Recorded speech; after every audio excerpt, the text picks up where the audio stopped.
siempre contando con el apoyo y con el liderazgo de quienes están promoviendo estas ideas. Pablo no necesita presentación porque es un abogado javeriano muy conocido, muy exitoso, su servicio público lo ha destacado, pero también una brillante carrera, no solo en nuestra Facultad de Derecho, sino también en Harvard y en Oxford. Une tres nombres muy importantes de nuestro país y del mundo en su formación académica. Así que no me sorprende que Pablo, pues a través de su firma de MBCR, sea el líder de Legal Tech en el ejercicio de la profesión y que pueda ilustrarnos con respuestas a esta pregunta, que es el tema de nuestro webinar. ¿El fin de los servicios legales? ¿Se está acabando nuestra profesión? ¿O más bien, en medio de una crisis completamente inusual, algo que desborda todo lo que habíamos podido prever en los últimos años, surgen nuevas oportunidades? Luego te ruego, Pablo, que comiences con tu presentación. Bueno, David, muchísimas gracias. Muchas gracias a todos por conectarse. La audiencia ha subido rápidamente y bueno, creo que esta es una oportunidad para responder a una pregunta muy interesante. Es una pregunta sobre cuál es el futuro de la profesión legal. Y creo que en eso vale la pena que hagamos una reflexión todos sobre si los servicios legales, en general, la prestación de servicios legales como hoy la conocemos, ha llegado a su fin. Y esa es una pregunta que no resulta, eh, digamos, muy reciente. Es una pregunta que se ha venido desarrollando en la literatura y es más, este panel tiene un título que viene del libro de Susskind que muy inteligentemente hace esa pregunta desde hace ya más de 20 años. ¿Qué están haciendo las tecnologías de la información por cambiar la profesión legal? Y solo como para que podamos entender un poco o para dónde vamos. Voy a tratar de hacer una presentación muy general en la que vamos a plantear un poco cuál es el problema.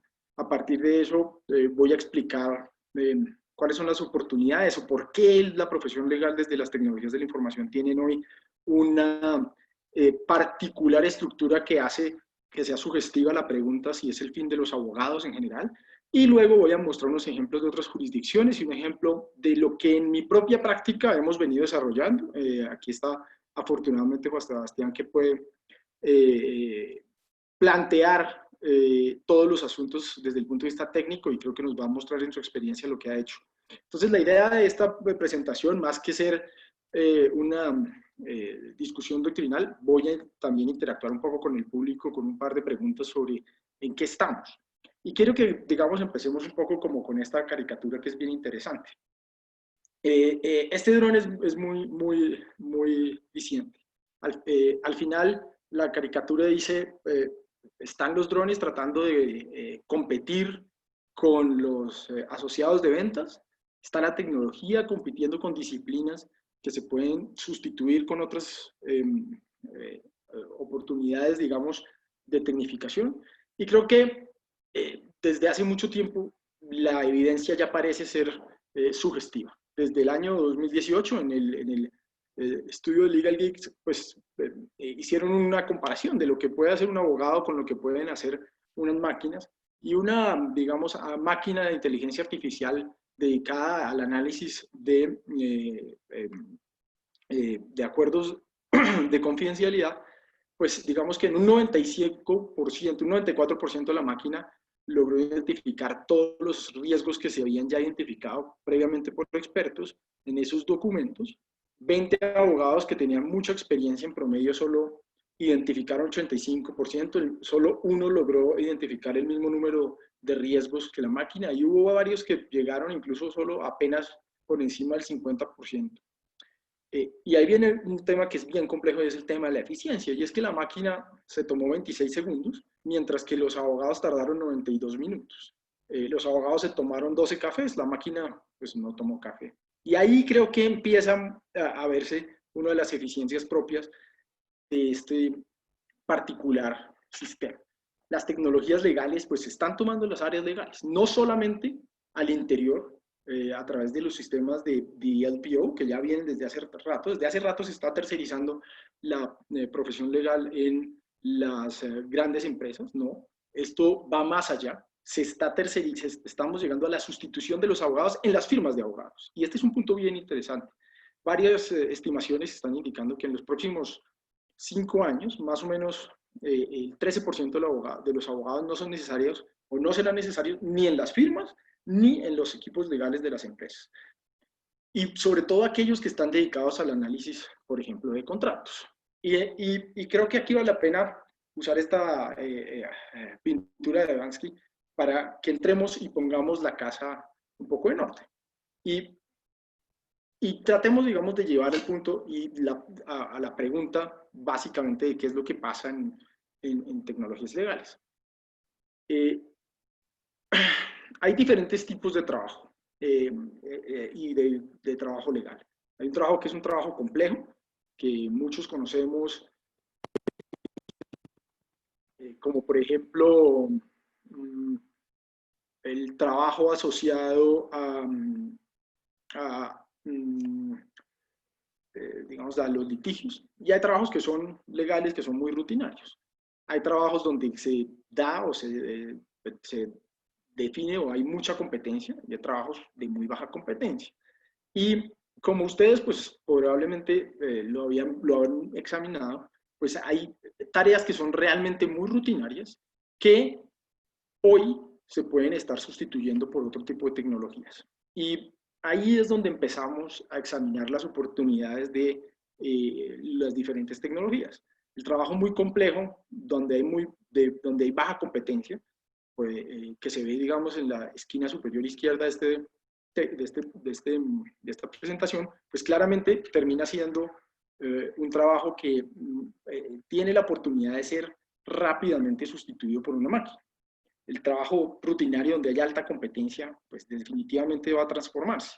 Cuando hay baja competencia y un trabajo rutinario, pues la inversión no tiene mucho sentido en tecnologías de la información. Cuando el trabajo es muy complejo y la competencia es baja, probablemente la sustituibilidad de esas tareas rutinarias va a ser difícil. Y esto es particularmente porque hay trabajos muy complejos donde construir un algoritmo básicamente no es posible. Y creo que aquí es donde viene la primera pregunta y donde creo que tiene sentido que nos enfoquemos. Al final, ¿qué es un algoritmo? ¿Qué es lo que hace que podamos desarrollar tareas legales de forma repetitiva? Y digamos que en esto tiene mucho sentido que le preguntemos como a los asistentes un poco cuál es o creen que es un algoritmo. Al final, definir qué es un algoritmo es tan fácil como definir una receta. Lo que pasa es que la educación legal, pues nadie nos ha dicho cómo se hace un huevo o cómo se hace un contrato. Pero cuando uno quisiera hacer un huevo frito, pues hay una receta claramente definida. Entonces coloca 3 cucharadas de aceite para freír, luego deja fundir la grasa, luego dice rompe el huevo suavemente para que no se deshaga la yema, y hay una receta básicamente que le indica a uno cómo hacer un huevo perfecto. El resultado va a ser un huevo perfecto. Desde luego va a variar. Alguno le pone la sal antes, otro le pone la sal después, uno lo sirve de inmediato, otro espera un tiempo, etc. En derecho hemos tenido múltiples problemas, y es que básicamente a los abogados no nos han enseñado cómo hacer o cómo llegar a resultados en el desarrollo de nuestra actividad legal. La pregunta de cómo hacer un contrato es una pregunta muy compleja. Y entonces, por ello, pues, uno puede lanzar un par de preguntas, y es unas preguntas para que las vea pues, el público. ¿Cuál es la receta para preparar un huevo frito? Pues existe. ¿Cómo se puede automatizar cuáles son los pasos para hacer un contrato? Definitivamente hay muchas dificultades en la construcción de un contrato, pero se puede automatizar el desarrollo de un documento legal, desde luego. ¿Se puede automatizar la redacción de un documento legal? Desde luego. Nos preguntamos, ¿sería más justo o imparcial si un juez fuera un programa informático? Y ahí empezamos, digamos, a tener unas preguntas más complejas, porque aun cuando la automatización es posible, pues al final el derecho parte de unos principios que incluyen no solamente principios básicos deontológicos que se pueden establecer en un algoritmo. Pero, muy seguramente, muchos de los eventuales elementos que se pueden utilizar para generar automatizaciones probablemente llegarán a la conclusión de que como las recetas para hacer otro tipo de productos existen, estas recetas se pueden automatizar para el desarrollo de productos legales. Y digamos que, como para ver un poco lo que piensa el público en la votación que acabamos de hacer, casi que el 100% tiene una idea general de cómo hacer un huevo frito. Sin embargo, el 100% me acaba de responder que a ninguno le enseñaron cuáles eran los pasos para hacer un contrato mientras estuvo en la carrera. Ese 100%, casi que el mismo 100%, llegó a la conclusión de que cualquier documento legal se puede automatizar. Pero extrañamente entramos en un problema, y es que si preguntamos si es más justo o imparcial un juez si fuera un programa informático, estamos increíblemente acá, las respuestas fueron 50% y 50%. ¿Y por qué esas respuestas dan así? Porque todos tenemos en el imaginario que los diferentes asuntos asociados al derecho tienen un componente personal que hace que la automatización deshumanice la profesión. Y ahí es donde hay oportunidades para, por ejemplo, en esos casos en los que ahorita discutíamos, en los que puede haber una muy posible automatización de nuestras actividades, pues que cuando estamos en esta área superior izquierda, pues estemos en una mejor posición que en cualquier otra. Y ahora quiero como que entremos en ese punto. Desde luego, está claro que la profesión legal hoy tiene la capacidad de desarrollar múltiples sistemas para automatizar el trabajo legal.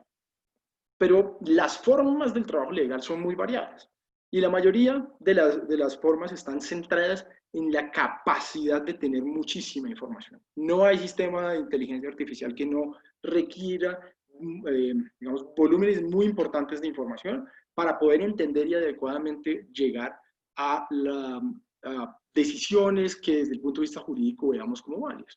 Y en nuestros entornos reales, en nuestros entornos en línea, la convergencia, y más en este momento, está llevando a que definitivamente requiramos el uso de diferentes herramientas para la profesión legal, incluyendo aquellas propias que no son solo de la automatización, sino de la prestación de servicios remotos. Y volvamos a esto. Digamos que hace un tiempo, cuando se hablaba del ecosistema de Legal Tech, pues habían varios de los diferentes puntos que valía la pena como examinar.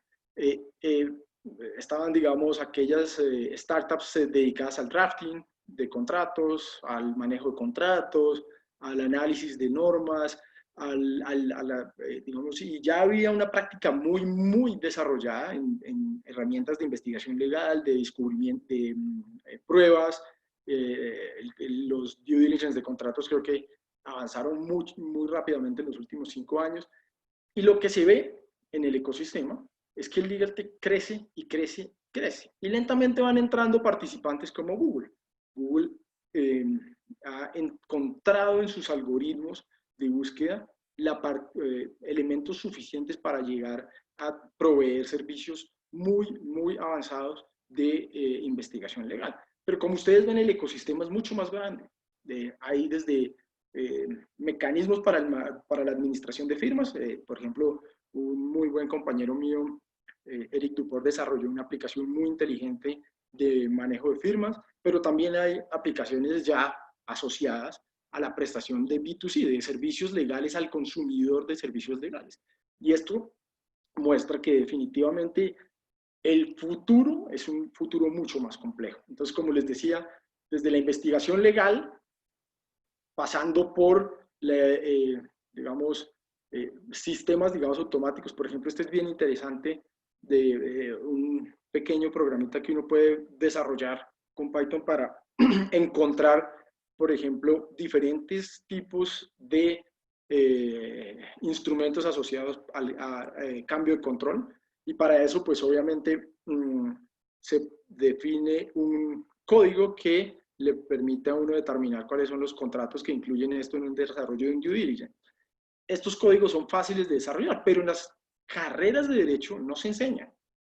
Y la investigación legal avanza y avanza y avanza, desarrollando diferentes programas que en las carreras de derecho no estudiamos. Por ejemplo, este programa de información legal ROS, que tuvo mucho bombo en algún tiempo porque era el primero que utilizaba Watson como un mecanismo para generar reportes sobre la probabilidad de certidumbre de ciertos problemas legales. Hay múltiples ejemplos de sistemas de manejo de evidencia digital, de due diligence contractual, de revisión de contratos, y por ahí podemos pasar, y no quiero como cerrar quedarnos viendo punto a punto qué ha pasado, pero pues definitivamente lenta y progresivamente las aplicaciones están sustituyendo a los abogados. Y me hace pensar, por ejemplo, una discusión que hubo hace poco con el LPO en India. El outsourcing de productos legales del Reino Unido a India ha fluido de una velocidad bien importante. Y eso no ha sido libre de discusiones, al punto que muchos están discutiendo sobre si es legal la prestación de servicios legales al exterior, porque normalmente pues, se requiere una licencia profesional para hacerlo. Yo creo que los abogados debemos que empezar a pensar que nuestro problema de la licencia, de ser abogados licenciados, se va a acabar, porque múltiples sustitutos van a ser mejores y van a ser predebidos por terceros. Pero pues incluso hay preguntas muy básicas, por ejemplo, y aplicaciones que dan consejos sobre asuntos, por ejemplo, como el divorcio. Se puede organizar un divorcio en línea y ya ese tipo de soluciones están a la mano de muchos consumidores. La pregunta es si esos servicios, por ejemplo, al ser prestados normalmente por una entidad autónoma, o es decir, un robot, ese mismo robot tendría que tener o se podría considerar que esa prestación de ese servicio no es legal porque no se hace a través, digamos, de una persona que está licenciada para la prestación de servicios legales. Esas preguntas vendrán, entre más avancemos, seguramente va a haber gente que se lo discuta. Y bueno, digamos, eso ha llevado a que todos pongamos un pie en lo que estamos haciendo en materia de servicios legales. Y quisiera, digamos, acá, no cerrar, pero mostrarles algunos desarrollos que incluso con el mismo Juan Sebastián hemos venido definiendo. Por ejemplo, voy a tratar de mostrarles algo que hicimos que es un poco más asociado a temas de educación legal. Y por ejemplo, este es un chatbot que hicimos muy interesante que no sé si lo están viendo, creo que sí, que digamos le permite a mis estudiantes de la carrera de Derecho de la Universidad Javeriana, que están estudiando Derecho a la Competencia, hacer una discusión muy simple con el chatbot sobre los asuntos más básicos de Derecho a la Competencia, porque lo que busca es suplir algunos asuntos repetitivos. Entonces voy a poner aquí mi correo javeriano.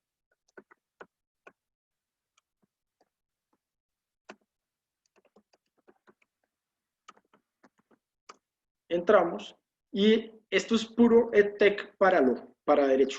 Es decir, le permite a los estudiantes entrar a cada asunto durante el examen para que puedan fortalecer cada uno de los conceptos que quisiera fortalecer o entender. Y ahí lentamente pues va solo, aquí está en el ambiente del chatbot del computador, pero pues se puede desde el celular y empieza a explicar cada punto que el estudiante quiere hacer.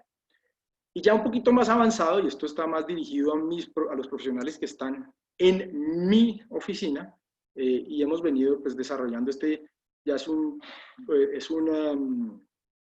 sistema un poquito más de inteligencia artificial que da preguntas, en el que básicamente, por alguna razón le pusieron el señor Competencio, responde preguntas y pues uno le puede hacer preguntas como, a ver, cuál se me ocurre, ahorita está de moda por el COVID, los contratos de colaboración entre competidores.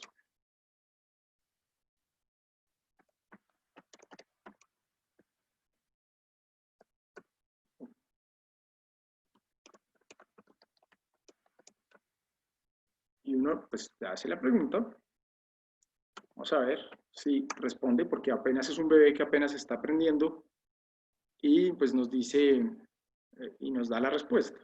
Le podemos hacer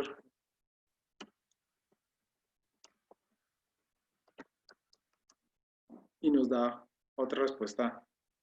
Ah, claro, hay que calificarlo. Como está aprendiendo, hay que darle una calificación a la respuesta anterior. Y así lentamente se va alimentando de cierta información. Entonces, el sistema permite, muy básicamente, dar respuestas a preguntas muy básicas, pero lenta y progresivamente va a ir concentrando mejores preguntas y mejores respuestas para que en esa estructura se logre sustituir de alguna manera, digamos, en los procesos de formación de abogados y de respuesta a preguntas de clientes, todos estos, digamos, elementos básicos. Desde luego, como les decía al principio, la actividad cuando es compleja y difícil, pues se puede sustituir de una forma muy sencilla. Cuando la actividad es muy repetitiva, se puede sustituir de una forma muy fácil. Entonces, al final el LegalTech lo que está permitiendo es ganar muchas eficiencias. Esas eficiencias son eficiencias que permiten que permite que nosotros logremos muy rápidamente sustituir algunos profesionales y ganar eficiencias y dedicarnos particularmente a esa parte superior izquierda del cuadro y es a casos complejos donde hay muy poca competencia. Creo que aquí termino esta pequeña introducción. Espero no haberme extendido más de lo suficiente. Muchas gracias, Pablo. Creo que es una magnífica introducción a los conceptos básicos y nos sirve a todos los que no estamos tan familiarizados para comenzar este proceso de inmersión gradual en la temática. Como profesor, por ejemplo, me siento un poco desbordado por el chatbot y creo que es mi desafío para el próximo semestre pensar cómo vamos a incorporar esta tecnología en el proceso de enseñanza. Máxime cuando la crisis de esta epidemia nos obliga a considerar distintas modalidades de enseñanza presencial y virtual. Creo que el chatbot o los wikis pueden ser una metodología de aprendizaje en la acción, los estudiantes formulando unos las preguntas, otros tratando de hacer las respuestas y los profesores arbitrando entre dos grupos. Algo así se me ocurre como un punto de partida para remozar nuestras metodologías de enseñanza en la facultad. Y creo que tenemos que compartirlo con otros colegas de nuestros departamentos en la Facultad de Derecho para que ellos conozcan más de tu chatbot y de todo el potencial asociado. Bueno, ahora Juan Sebastián nos enseña realmente el potencial de los chatbots. Porque Pues mira, yo le estaba pensando en cederle la palabra al profesor Sandino, ingeniero electrónico y máster en gerencia de ingeniería de nuestra universidad, de la Universidad Javeriana, donde también es profesor, ha sido director de contenidos digitales del Ministerio de las TICs y por consiguiente es una persona ideal para entablar una interlocución de ingenieros a abogados y viceversa, y ayudarnos a todos en esa búsqueda de la sinergia entre la tradición jurídica y las innovaciones tecnológicas. Juan Sebastián, por favor. Muchas gracias, David. Muchas gracias, Pablo y José Fernando. Gracias por la invitación. Hay una pregunta en el chat. Nos están preguntando si vamos a compartir la presentación. Y hay una persona que tiene levantada la mano. Entonces, no sé si de pronto son preguntas para Pablo. Entonces, salimos de eso y después entro yo para darle una fluidez. Mira, mi propuesta sería la siguiente. Como tenemos pues un tiempo limitado y queremos aprovecharlo al máximo, yo sugeriría que todas las preguntas las fueran consignando los participantes en el chat, de modo que yo las tome en cuenta para reformularlas o incluso para englobarlas. En ocasiones hay preguntas que tratan de los mismos temas y es posible hacer una sola tomando elementos de varias. Por eso animo a todos los participantes para que consignen sus preguntas en el chat.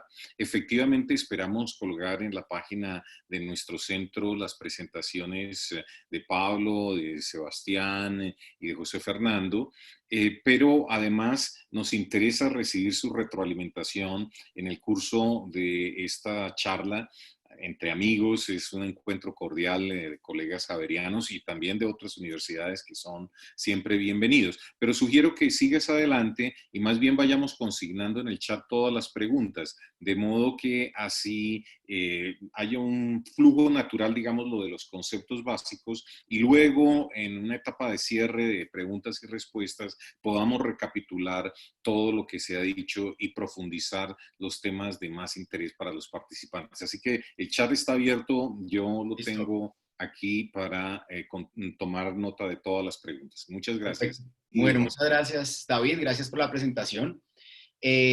Yo preparé pues también algo para comenzar a mostrar un poco este aspecto de, bueno, realmente es el fin de los servicios legales. Voy a dejar, obviamente, para responder esa pregunta al final, pero pues de alguna forma también como Pablo lo hizo, yo quisiera comenzar con un par de preguntas iniciales. Acá lo primero es que, por favor, entran a esta dirección, www.menti.com, digitan el código 607922 y responden las preguntas, y vamos a comenzar a ver este tipo de preguntas. Entonces, ¿cuál es el aumento del uso de herramientas de tecnología en su trabajo en los últimos 3 meses? ¿Sí? ¿Cuál ha sido en unos diferentes, como, si lo llamamos bien, como unos porcentajes? ¿Cómo ha sido ese aumento? Entre 20 y 40 vamos subiendo, ahí se va acomodando. Es supremamente interesante porque acá podemos ver cómo que esta pregunta tiene obviamente el objetivo fundamental de comenzar a entender un poco esas variaciones que, como mencionaba David al inicio, nos ha traído esta situación, primero que todo inesperada, segundo que incalculada, ¿cierto? Y adicionalmente que nos pone unos retos supremamente importantes, ¿sí? Entonces, fíjense que hay una visión bastante importante hacia más del 40%. Ahí va evolucionando, ¿cierto? Tenemos 13 respuestas ya, y esto lo que nos dice un poco es, este cambio en estos 3 meses ha sido muy fuerte. Veamos ahora qué pasa con los últimos 3 años, sin contar el 2020, por favor, solo vayan hasta 2019. ¿Cuál fue ese aumento en los 3 años anteriores? Ya vimos el de los 3 años, los 3 meses pasados. Ahora veamos este tema de los 3 años anteriores. Y acá, de alguna forma, quiero obviamente que nos ayuden con más preguntas, con más respuestas, perdón, para poder tener una visión de el principal fundamento de ese cambio. ¿Por qué? Porque Pablo lo mencionaba de alguna forma, y en su presentación nos pudimos dar cuenta que no se trata de algo que sea supremamente complicado, se trata de algo que es supremamente delimitado, las recetas, cómo lo pongo, cómo hago esto, y esa traducción puede no ser tan compleja, pero la visión que nosotros necesitamos tener es cómo comienzo yo a cambiar. Si ustedes se dan cuenta, acá tenemos, lo máximo que tenemos es hasta el 40% en los 3 años anteriores. Tenemos uno entre el 80 y el 100, que es supremamente interesante, ¿cierto? Pero la mayoría de pronto va hasta el 40%. Es de pronto, si lo ponemos como en contraste, es totalmente opuesta a la gráfica que vimos anteriormente. ¿Esto qué nos quiere decir un poco? Esto nos quiere decir que hemos comenzado a acelerar ese paso del cambio por las condiciones que nos están llevando a hacerlo. Desde mi punto de vista, esto que estamos viviendo, el confinamiento, el cierre de algunos sistemas, el cierre de temas de comercio, va a contribuir con el mayor ejercicio de apropiación tecnológica que ha vivido la humanidad. Y acá lo quiero explicar de pronto un poco esa frase. Nosotros, durante mucho tiempo y desde millones de años, miles de años, hemos venido generando desarrollos. Hablamos de las diferentes etapas o diferentes revoluciones industriales, vapor, máquina, computador, y ahora se le está denominando pues la cuarta revolución industrial, donde comenzamos a ver temas de inteligencia artificial, temas de nube, temas de datos, todo esto. Pero resulta que nunca antes habíamos tenido esta situación que nos había obligado tanto, que nos había forzado de una forma tan fuerte a realmente apropiar esta tecnología. Generalmente esa apropiación se daba mucho desde el lado de la industria. ¿Por qué? Porque, como lo mencionaba Pablo ahora, era más barato, era más fácil, era más rápido utilizar esa tecnología para la producción. Cuando nosotros nos damos cuenta que tenemos unas herramientas tecnológicas que están totalmente listas y que lo han estado desde algún tiempo, ¿cierto? Para poder nosotros hacer ciertas tareas que en un momento no pensamos que fuéramos a hacer o que no eran posibles hacer si no estábamos presencialmente, pues ahí se forma un encaje perfecto entre las necesidades que tenemos como seres humanos y las herramientas que tenemos disponibles, ¿cierto? Entonces, esto lo que quise yo generar acá fue un entendimiento de esa hipótesis, y la hipótesis es, muy posiblemente, hasta hace 3 años, no estábamos en esa visión de cambiar y ahora lo estamos haciendo. ¿Por qué? Porque el contexto no lo da. Quiero hablar un poco más de ese contexto y resulta que hay un acrónimo que surgió de las Fuerzas Armadas norteamericanas cuando ellos comenzaron a hacer sus operaciones en tierras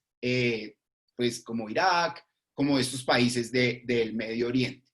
Entonces, cuando comenzaron ellos a ver esto, se dieron cuenta que las operaciones, ellos tenían una planeación espectacular, la habían hecho muy bien, habían tenido en cuenta casi todo lo que se pueda tener en cuenta, pero se dieron cuenta que ese contexto en el que ellos se desempeñaban era un contexto volátil, los cambios eran muy rápidos, la velocidad de cambio era muy alta, ¿cierto? Era un contexto incierto, no tenían certidumbre de las cosas, la planeación que ellos habían hecho funcionaba bajo otras circunstancias, era complejo, vamos a hablar un poco más adelante de eso que es importantísimo, y además era un contexto ambiguo. Esto describe el mundo en el que estamos viviendo. ¿Qué ha pasado? La situación que estamos viviendo nos está llevando a que eso se amplíe. Acá, esta es una pregunta de alguna forma retórica. Si el 7 de marzo alguien pensaba que hoy estaríamos en esta situación, donde muchas personas, posiblemente por 2 meses o más, no han salido de la casa, o de pronto ha salido una persona de la casa a traer algo, o están realmente con sus negocios cerrados, ha cambiado su forma de vida considerablemente, ¿cierto? Muy posiblemente la respuesta es que no. Teníamos en ese momento 105,000 casos a nivel mundial, hoy estamos en 4.3 millones de casos y ustedes ven cómo esto ha cambiado. Esto lo que está haciendo es un magnificador para esto. Es mucho más volátil, es mucho más incierto, es mucho más complejo y es mucho más ambiguo. Todo esto se ha multiplicado y ahí es donde nosotros comenzamos a generar esas nuevas soluciones. Yo acá les voy a mostrar, no, repito, no soy experto en temas legales, ni soy abogado, aprendí mucho trabajando con Pablo en los temas de competencia, eso sí es verdad, pero no soy experto. Entonces, lo que quise fue mostrar un poco algunos casos que han evolucionado y que se han abierto en la época del COVID-19. Empezamos con Cloisters, no sé, me perdonan si no es la pronunciación adecuada.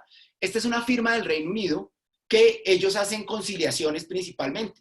Y resulta que pues las conciliaciones son en un lugar de conciliaciones generalmente, en un sitio físico, yo tengo que ir con mis abogados, sentarme con el árbitro y pues plantear todas las cosas. De pronto hay 2 cuartos separados donde primero se reúnen las partes y después van todos a un cuarto a una sala de juntas en general y ahí comienzan a hacer la conciliación. Pues resulta que ellos idearon un protocolo para hacer este tipo de conciliaciones de forma virtual. Si ustedes van al sitio web, pueden encontrar un video donde el video realmente es supremamente interesante porque es una señora de edad. Es una señora de edad ya, necesitan hacer una conciliación. Entonces, primero está el cuarto donde están solo las dos. En una videoconferencia, ella le pregunta si sabe cómo poner su micrófono, si sabe cómo apagarlo, si tiene alguna duda, no están escuchando lo que están diciendo ahí la otra parte, y después de eso entran a la sala general y comienzan ahí a hacer su conciliación.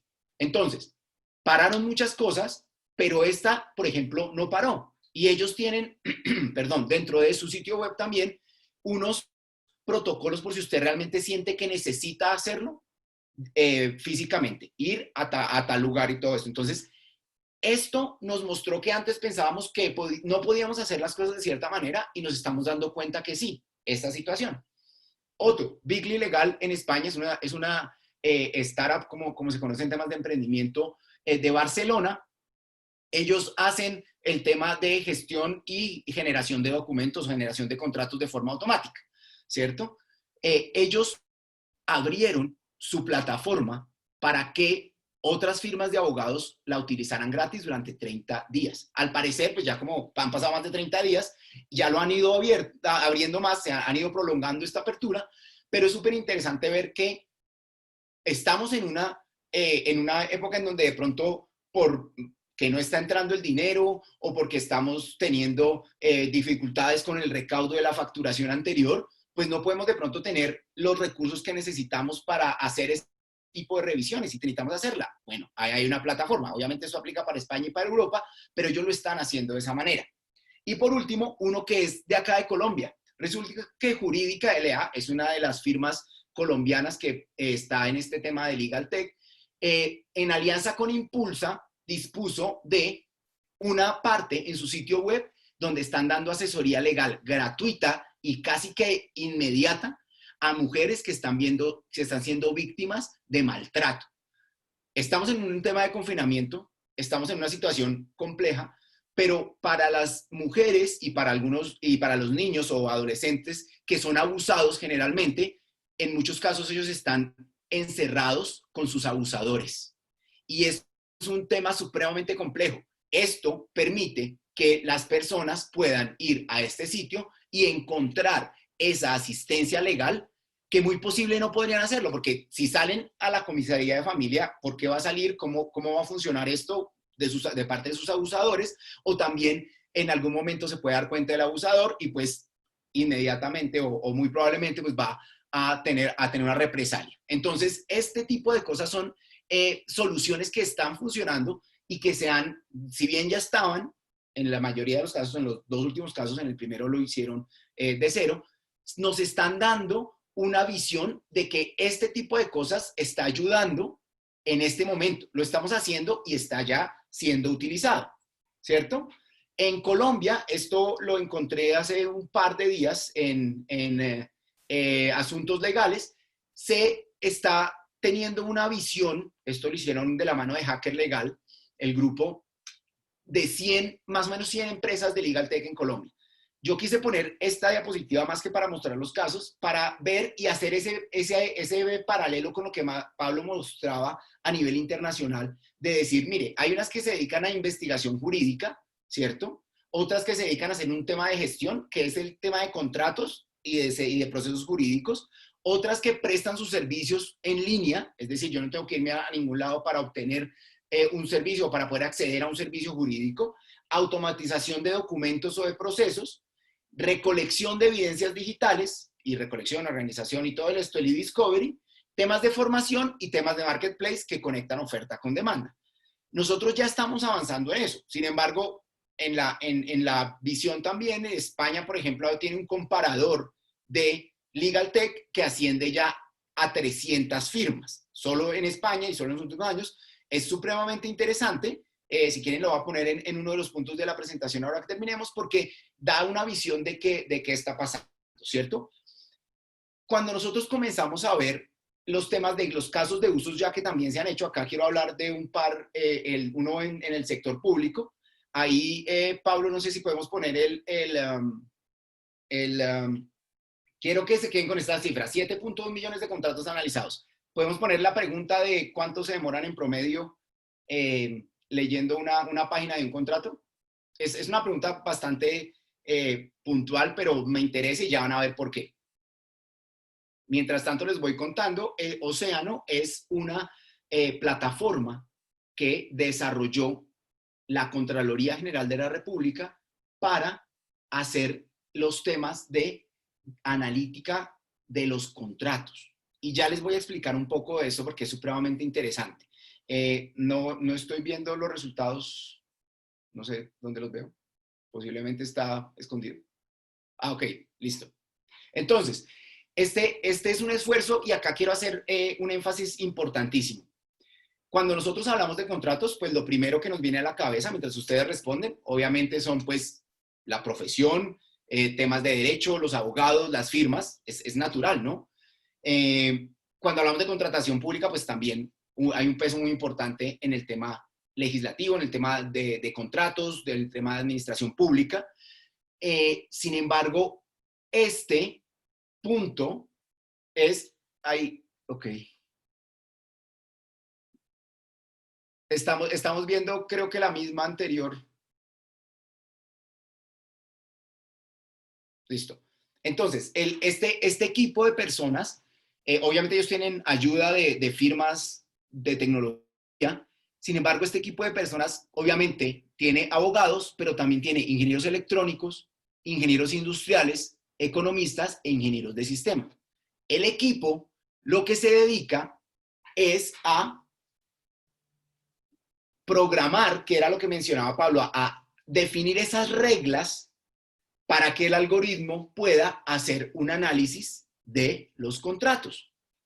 Entonces, estos 7.1 millones de contratos se analizaron y ya les voy a contar en qué. Y esto es supremamente interesante porque el análisis de esta información, todavía no les voy a decir el tiempo porque esto es súper importante, la visión que estamos, la pregunta que estamos haciendo acá. Gracias, Pablo.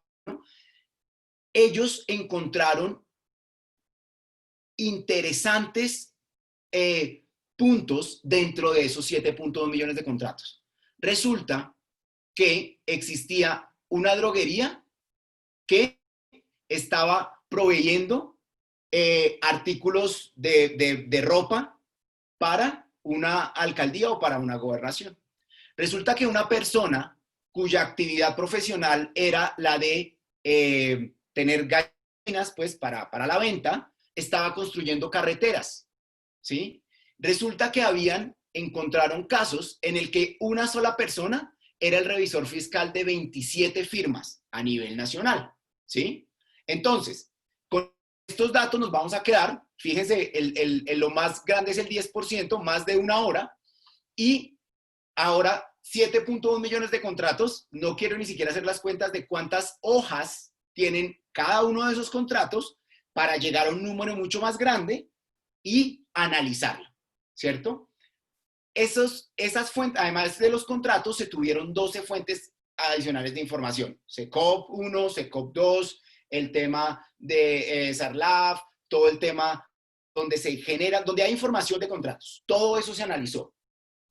En 5 meses, ¿cuánto se hubiera demorado un grupo de humanos, muchísimos humanos, evaluando y leyendo 7.1 millones de contratos? Ese tiempo, no me cabe en la cabeza, no puedo llegar realmente a entenderlo. El algoritmo lo hizo más o menos en 5 meses. ¿Encontraron qué? Que aproximadamente el 28% de los contratos asignados eran entre contratistas que se repiten. ¿Cuánta plata? Aproximadamente 171 billones de pesos. Con varias características en común. Primero, había contratistas que eran persona natural, pero esa misma persona natural era el representante legal de una firma que tenía contratos también con la gobernación, con la alcaldía, con la nación. Tenía también esa misma persona natural era representante legal de un consorcio o de una unión temporal, ¿cierto? Esto es supremamente interesante. Encontraron personas inhabilitadas contratando, encontraron personas fallecidas contratando, ¿cierto? Esto es para mostrar un poco cómo se está ya utilizando este tipo de cosas. Y acá vamos a mostrar un poco, de forma muy rápida, cuáles son los retos de hacer esto. Los contratos que se analizan, yo necesito tener la información digitalizada, ¿cierto? Ok, se puede digitalizar. Pero ¿qué pasa, por ejemplo, si se digitaliza de una forma que lo que yo obtengo es una imagen y no algo donde yo pueda extraer el texto? Yo tengo que entender eso. Yo tengo que hacer eso por medio de la tecnología. Después tengo que dar otro paso. Después tengo que entender, por ejemplo, saber qué busco, si busco el objeto, si busco el monto, si busco el lugar de ejecución, si busco el plazo, si busco de pronto si hubo otro SIS, las modificaciones, las adiciones, todo eso. Entonces, ahí es donde el componente técnico desde la profesión del derecho cobra una validez inmensa. ¿Por qué? Porque un ingeniero electrónico, un ingeniero de sistemas, un ingeniero mecatrónico, alguien que programe, nunca va a poder tener el conocimiento técnico para saber qué es lo importante. Yo puedo creer que lo importante en un contrato es la plata. Para mí eso es lo más importante. Pero resulta que para los abogados muy probablemente hay algo más importante, bueno, el objeto o el lugar de ejecución, dependiendo de lo que se esté buscando. Entonces, esto ya está hecho acá en Colombia, ya se está haciendo y vamos avanzando en ese camino. Acá un poco les voy a mostrar lo que mencionaba Pablo y cómo fue ese avance. Pablo tiene razón, nosotros escogimos el nombre de competencia de derecho por un juego de palabras específico. Y lo que hicimos fue apoyándonos en el primer chatbot que diseñamos y que implementamos para la oficina de Pablo, que era el de entendimiento o de una ayuda más bien para el aprendizaje. Pablo nos dijo, podemos poner esto en algo que tenga un poco más de interacción y que permita un poco más la pregunta libre. Nos puso ese reto. Comenzamos a pensar y lo primero que teníamos que hacer era entender la pregunta. Esta persona, ¿qué nos está preguntando? Teniendo en cuenta que eso se llama procesamiento del lenguaje natural o NLP, donde yo tengo que entender en un texto no estructurado, eso no tiene ningún tipo de estructura como una tabla de Excel o algo así, no tiene ninguna orden particular, lo que me están preguntando. Después yo tengo que ir y validar ese cuerpo de conocimiento, ¿cierto? ¿Cuál es el cuerpo del conocimiento adecuado? Aprendí pues el tema de la abogacía de la competencia, aprendí el tema de integraciones, aprendí el tema de la SIC como órgano rector, todo este tipo de cosas. Entonces, bueno, lo que él quiere preguntar o lo que ella quiere preguntar, ¿en dónde posiblemente puedo yo encontrar la respuesta? Selecciono esa respuesta y la selección lo que el algoritmo hace es encontrar asignar un número entre 0 y 1 a lo que más se parece a lo que me están preguntando, a lo que puede ser la respuesta a lo que me están preguntando. Después, yo presento la respuesta y adicionalmente tengo que manejar el contexto. Como Pablo lo mencionaba, estamos en una etapa de todavía entrenamiento para poder realmente cubrir la mayor parte de posibilidades y de formas de hablar, porque muy posiblemente no todos hablemos de la misma forma. Los conceptos sí van a ser muy fuertes y las palabras específicas van a tener mucho peso, pero la forma como yo los organizo, la forma como yo los pongo, tiene que ver con esto. Entonces, este tipo de desarrollo es lo que nos permite, de alguna forma es, y como Pablo lo mencionaba, liberar tiempo, ¿cierto? Liberar tiempo, y de lo que se habla mucho es liberar tiempo para que estas personas que de pronto antes hacían eso a mano, manualmente o con un proceso muy humano, muy manual, puedan realmente dedicarse a otras más estratégicas, que es como el argumento de venta de las diferentes legal tech a nivel mundial, ¿cierto? Acá quiero hacer esta claridad también porque, sin embargo, no todo es color de rosa. Resulta que también encontramos sesgos en temas de inteligencia artificial, ¿sí? Los datos, nosotros lo que hacemos es, y Pablo les mostraba, la calificación de 1 a 10 para nuestro bot es para que yo sepa cuándo él respondió bien y cuándo respondió mal. Y cuando respondió mal, tengo que entender por qué respondió mal, encontrar la buena respuesta y volver a alimentar el algoritmo para que él sepa que ya esa respuesta es diferente. Entonces, resulta que en 2016 se publicó un artículo supremamente interesante donde las cortes en varios estados de los Estados Unidos utilizaban un algoritmo de análisis de riesgo. ¿Análisis de riesgo de qué? De reincidencia de las personas que habían cometido crímenes. Resulta que se dieron cuenta que mirando o identificando casos específicos, el algoritmo castigaba, si se puede llamar de alguna forma, a las personas afrodescendientes. ¿Por qué? La razón es muy sencilla, porque la población carcelaria en los Estados Unidos, el mayor número es principalmente, obviamente, latinos y de afrodescendientes. Resulta que esa es la data que ellos le pusieron al algoritmo. El algoritmo comienza a entender basado en ese universo que le ponen de datos, y si él encuentra que personas con ciertas características son las que más cometen delitos de acuerdo con esa data, nadie le puso el sesgo. No hubo un sesgo inicial. El sesgo lo dieron los datos. Entonces, desde ese momento, hay una visión muy fuerte por entender, oiga, ¿ese algoritmo tiene algún sesgo o no tiene algún sesgo? Yo estoy sesgando el algoritmo de una forma, y nosotros como creadores de tecnología, y si ustedes están interesados en el Legal Tech, también tienen que tener esa visión de una forma muy importante. ¿Cuáles son los sesgos que está teniendo mi algoritmo? ¿Esto está realmente siendo totalmente, pongámosle comillas, justo, o está inclinando la balanza?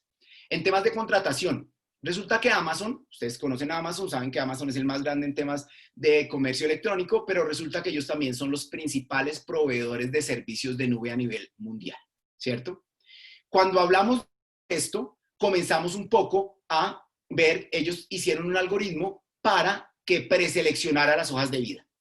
Comenzaron a correr el algoritmo, lo utilizaron, y de algún momento en una revisión se dieron cuenta que el algoritmo penalizaba las universidades que eran principalmente de mujeres o que eran en su totalidad de mujeres. ¿Por qué? La respuesta es fácil. La mayoría de personas que trabajan en la división de tecnología de Amazon, que Amazon Web Services, o incluso en Amazon, que tiene mucho que ver con tecnología, por temas pues de contexto, son hombres. Entonces, si yo tengo mis hojas de vida y yo con eso alimento el algoritmo, y el algoritmo va a ver que son muchos hombres, pues él va a decir, esta es una característica de éxito para que la persona trabaje en Amazon. ¿Ellos qué hicieron? Tuvieron que retirar el algoritmo, porque estaba generando un sesgo. Tenemos que tener eso en cuenta.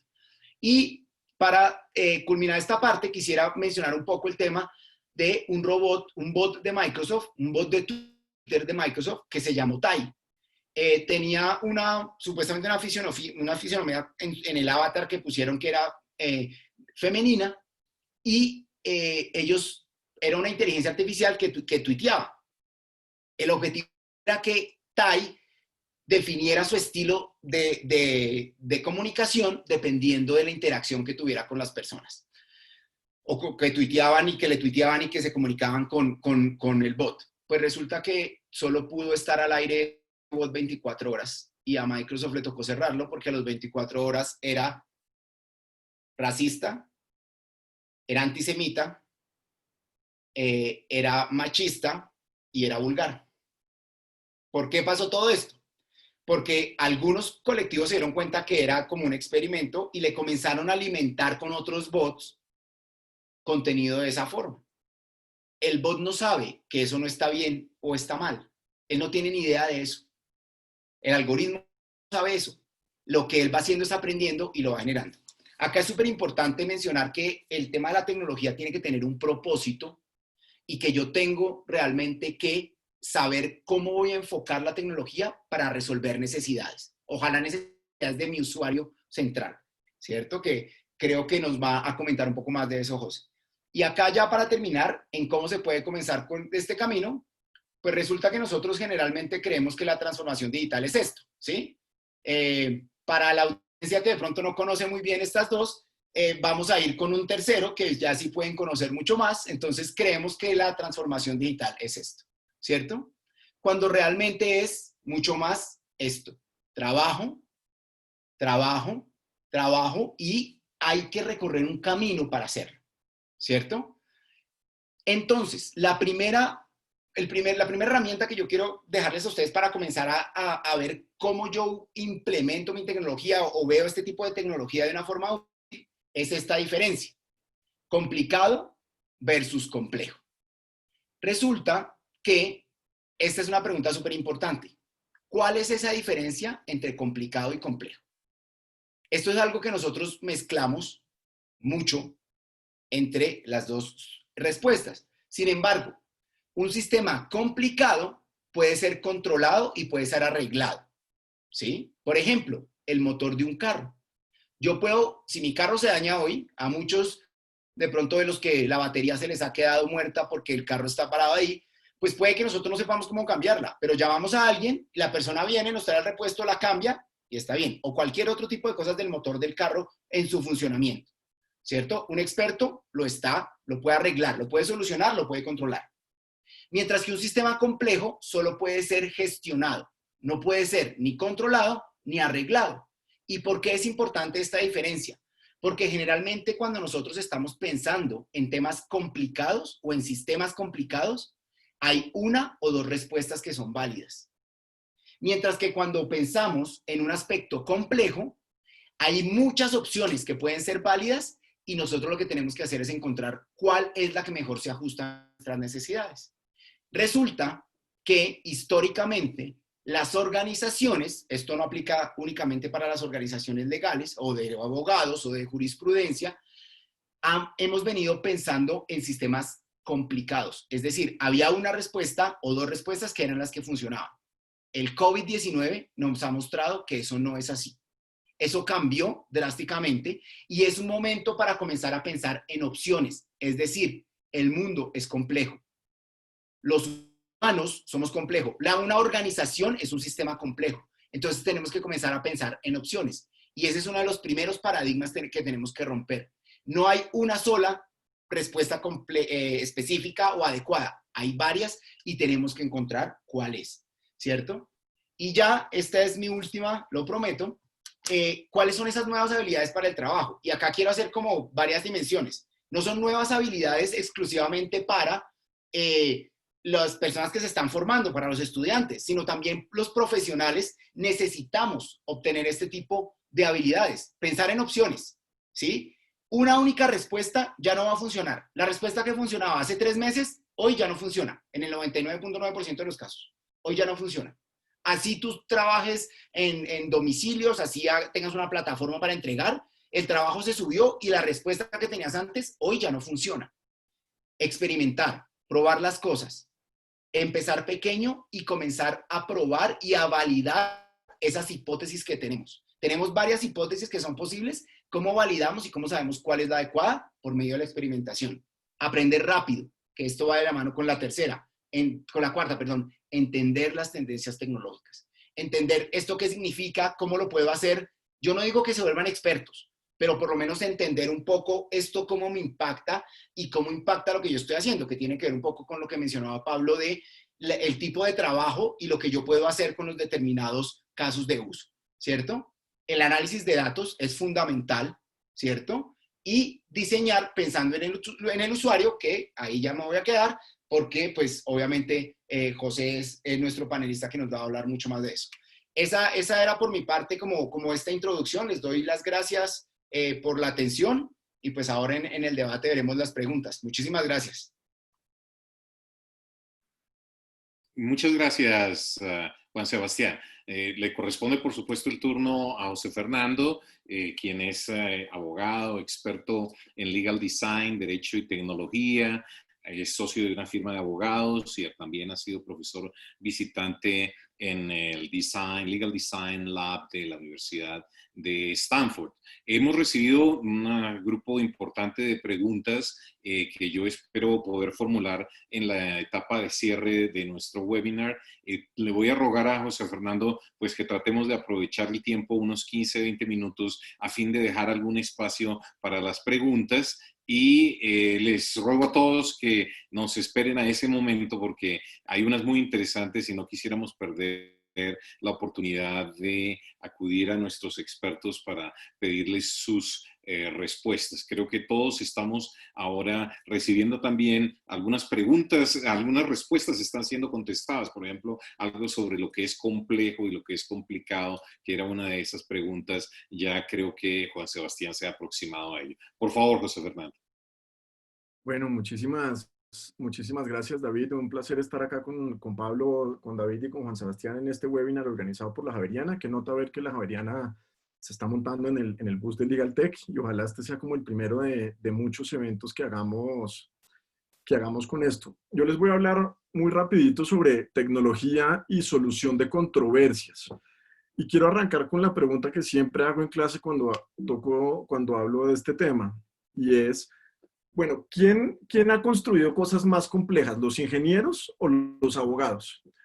Y si ustedes se ponen a pensar, los ingenieros construyeron un cohete que llegó a la Luna en los 60 y en el 2021 los abogados todavía no, o por lo menos en Colombia no hemos construido un juzgado moderno y seguimos hablando del expediente digital que nadie ha visto. Entonces, yo creo que ya es hora de empezar a pararle muchas bolas a todo lo que tiene que ver con tecnología en la justicia. Y lo primero que tenemos que empezar a ver es cuáles son las preguntas que nos estamos haciendo. La pregunta que ronda en la rama judicial cuando hablamos de justicia digital es ¿cómo implementamos el expediente digital? Y el expediente digital es algo que ya es como muy viejo. Es un debate muy viejo que es necesario como actualizarlo totalmente. Esa finalmente, ¿cómo implementar el expediente digital? No es la pregunta, porque hay un montón de cosas que podemos hacer que van muchísimo más allá de un expediente digital. Un expediente digital realmente es ser muy poquito ambicioso. O sea, vuelvo a lo que les contaba al principio. ¿Cómo va a ser posible que los ingenieros hayan mandado un cohete al espacio y nosotros todavía pensemos que el expediente digital va a ser como la panacea? O sea, para los que trabajan en otro tipo de empresas no jurídicas, un expediente digital uno puede organizarlo en un CRM de Salesforce. Eso no es tan complejo y no tiene tanta vuelta. Entonces, las preguntas no van por ahí. Tenemos que, para aprovechar realmente todo lo que la tecnología tiene en la justicia, tenemos que empezar a hacernos las preguntas correctas. ¿Y cuál es la pregunta correcta? Y yo creo que es esta, y es, ya que podemos diseñar y construir lo que queramos, ¿qué vamos a construir? O sea, piensen la cantidad de cosas que existen en el mundo digital. Todas las maravillas que tiene Google, que tiene Amazon, que tiene Microsoft, lo que están haciendo las empresas colombianas, los chatbots que nos estaba mostrando ahorita Pablo, lo que nos contó Juan Sebastián ahorita de la revisión de contactos en la Contraloría. Yo no sabía que eso existía, me pareció un hit. Podemos hacer un montón de cosas con la tecnología. El expediente digital es una cosita chiquitica dentro de lo que podríamos hacer. Entonces, los invito a esta pregunta y es, ¿qué vamos a construir con todo lo que tenemos en tecnología y diseño? Y quiero hacer un barrido muy rápido para mostrarles qué ha construido el mundo jurídico moderno haciéndose la pregunta adecuada. El primero es Modria. Modria es un sistema de solución de diferencias en línea que salió de eBay. Para los que no conocen, eBay es como un mercado libre. Y ellos lo que hicieron fue montar un sistema de solución de disputas en línea para resolver disputas del comercio electrónico. Y hasta el año pasado, porque lo compró otra empresa, Modria resolvía 80 millones de pleitos al año sin abogados. ¿Qué pregunta se hizo Modria? Modria se hizo la pregunta de ¿cómo hacemos un sistema de solución de diferencias en línea para nuestros clientes que no requiera abogados? Eso fue parte de la premisa, que no requiera abogados. Esta es una iniciativa en Canadá, el Tribunal de Solución de Diferencias Civiles en British Columbia. ¿Qué hizo este tribunal? Y ahí arrancaron otra vez con las preguntas adecuadas para poder aprovechar la tecnología. Dijeron, ya sabemos que en Canadá el 80% de las personas van a un juzgado civil sin acompañamiento de un abogado. ¿Por qué? Porque no tienen acceso, porque puede ser muy costoso, porque no saben dónde contratarlo, por distintas razones. Entonces, ¿qué hicieron? Dijeron, pues montemos un juzgado en línea que parta de la base de que la gente no necesita un abogado para usarlo. Y es un sistema supremamente exitoso, atendiendo miles de disputas al año de forma supremamente amigable. Este es uno que se llama Matterhorn, que salió de la universidad es un spin-off de la Universidad de Michigan, y eso muestra el potencial que tienen las universidades y las facultades de Derecho. Yo creo que las facultades de Derecho podrían sin ningún problema dejar de publicar papers un año que a nadie le va a importar, yo creo que nadie ni siquiera se va a dar cuenta, y podrían empezar a trabajar en ver cómo hacen spin-offs de este estilo.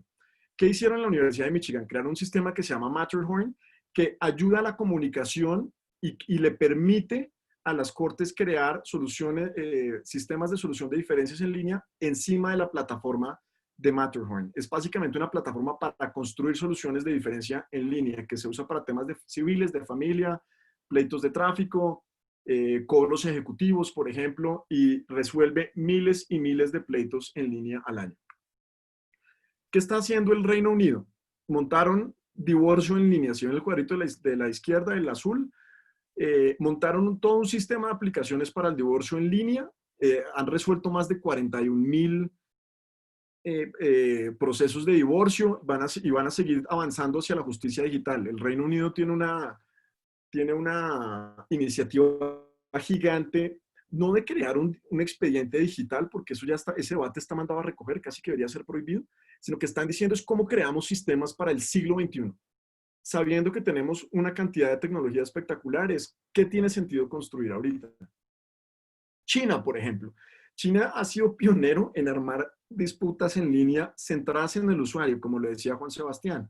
Entonces, ¿a qué invita la Corte en línea de China para resolver, por ejemplo, procesos ejecutivos en fintech, disputas de comercio electrónico, también temas de familia? Y lo primero que le dice a uno es, oiga, el proceso entero de hacer una demanda y de un pleito puede hacerse en línea, el litigio no es tedioso, o sea, que una corte le diga a uno, oiga, fresco, esto no es tedioso. Y el servicio electrónico se va a prestar de una forma correcta y a tiempo. Cambia radicalmente incluso la forma en la que se comunica la justicia. Y lo mismo que hacen, ya saben que tenemos tecnología para construir lo que queramos. La pregunta es, ¿qué tiene sentido diseñar y cómo lo diseñamos para que resuelvan los pleitos de acuerdo al siglo XXI? Esta es una que se llama Cleros, de un buen amigo de Federico Ast, que es argentino.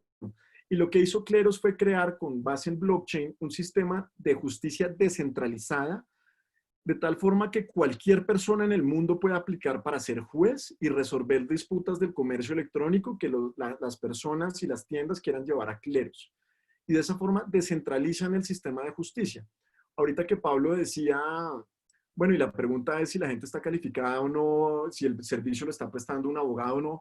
La verdad es que para la mayoría de pleitos de las personas en el común, esa pregunta no les importa. Lo que quieren es que haya un sistema que tenga cierta legitimidad y les diga, listo, ya sé cómo resolver el pleito sin ningún problema. Por último, quería como compartir con ustedes un experimento, una clase muy chévere que monté en la Sergio Arboleda, esto fue en el 2017, que se llamaba Hacking for Access to Justice, y la creé basada en el trabajo de investigación y las clases que dictaba cuando fui profesor visitante del Legal Design Lab de Stanford. ¿Qué hacíamos en esta clase? Juntamos estudiantes de ingeniería, derecho y de la facultad de publicidad. Los equipos tenían que ser interdisciplinarios y tenían que tener estudiantes de esas 3 materias.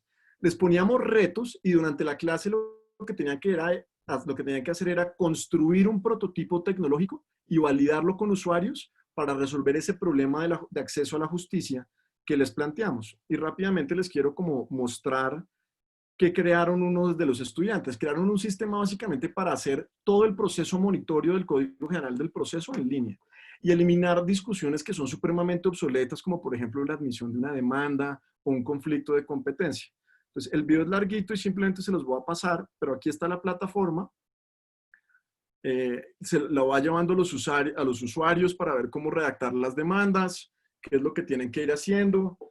Y la magia también del sistema es que cuando llegan al momento de organizar las demandas, el sistema les va contando a las personas qué están haciendo mal y qué están haciendo bien. Ahí los va llenando sobre el proceso de llenar una demanda. Esto podría ser supremamente aplicable a tutelas, por ejemplo, con la ventaja de que se pueden ir recopilando datos para empezar a hacer política pública con base en datos judiciales, respetando todas las normas de protección de datos, obviamente, y tratar de contener la demanda de servicios judiciales, preveniendo un montón de pleitos que ya sabemos que podemos prevenir. Entonces, en el video ahí están viendo cómo se van haciendo las demandas y la idea es que también a medida que uno avanza, el sistema le va diciendo a uno, mire, hay 5 cosas que hizo mal, las corrige uno una vez y instituciones procesales tan obsoletas como la inadmisión ya no deberían existir. Esto lo hicieron estudiantes en el curso de un semestre. Esto era un semestre de clase. Imagínense lo que pudiéramos hacer si volcáramos la investigación de la justicia siempre que fueran interdisciplinarias y encaminadas a la creación de prototipos que nos permitan experimentar con el fin de crear nuevos juzgados que les sirvan a las personas para el siglo XXI. Listo. Eso es. Yo creo que ya con esto podemos entrar a la parte de preguntas, que hay un montón de preguntitas por ahí bien interesantes para resolver. Muy bien. Muchas gracias, José Fernando. Efectivamente, vemos unas preguntas bien interesantes y yo quisiera sobre todo comenzar ahora con el doctor Márquez para que nos cuente un poco más sobre lo que él ha visto de inteligencia artificial en Colombia, además de su chatbot y de su práctica profesional, donde seguramente la tecnología es un complemento natural de los servicios legales que presta. Me parece que podríamos arrancar por allí porque me parece que esa visión de las firmas creo que nos proporciona, digámoslo, la tendencia innovadora del mercado.